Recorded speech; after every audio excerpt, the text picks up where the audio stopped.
These aren't the movies people quote. They're the ones you stumble across late at night and wonder how you missed them.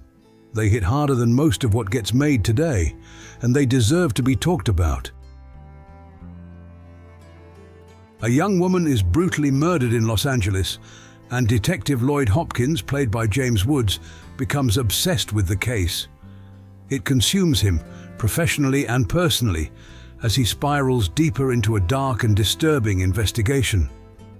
Directed by James B. Harris, Cop is a tough, moody neo-noir with sharp writing, cool cinematography, and a haunting jazz score.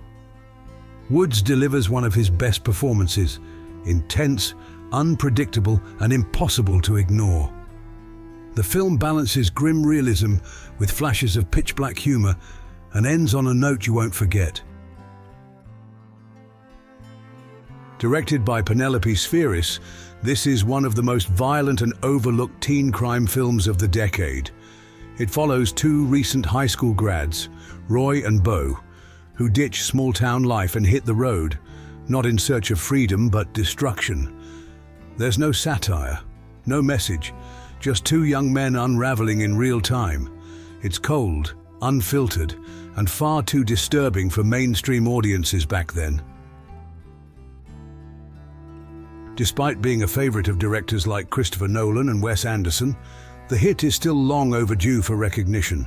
Directed by Stephen Frears, it's a rare blend of crime and quiet philosophy. The film explores morality, death, and loyalty with style and restraint. Parker, a former gangster, betrayed his old crew for immunity.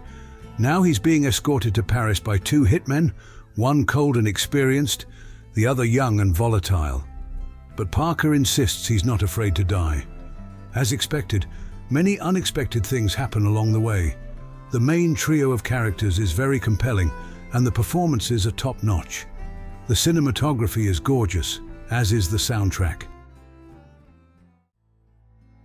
Trevor is a violent, defiant teenager who's fallen out with his family and rejects every attempt to help him. After smashing a shop window and getting caught shoplifting, he's sent to an assessment center, but shows no remorse and no interest in reform. Tim Roth gives a powerful debut performance in this gritty, uncompromising drama directed by Alan Clark. The film doesn't preach or explain, it simply observes.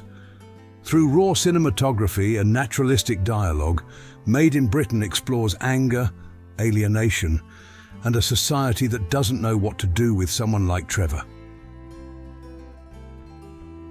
It's a shame this film was overlooked in its time and performed poorly at the box office.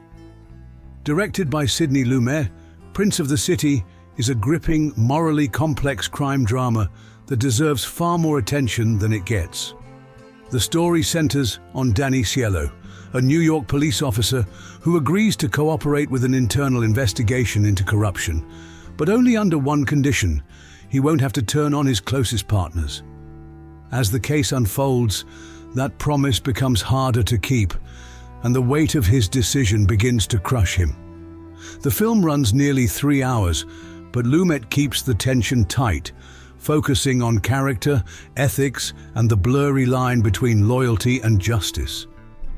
Cielo isn't a hero or a villain, he's something far more human. Treat Williams gives a remarkable performance, carrying the film with a quiet intensity that never feels forced.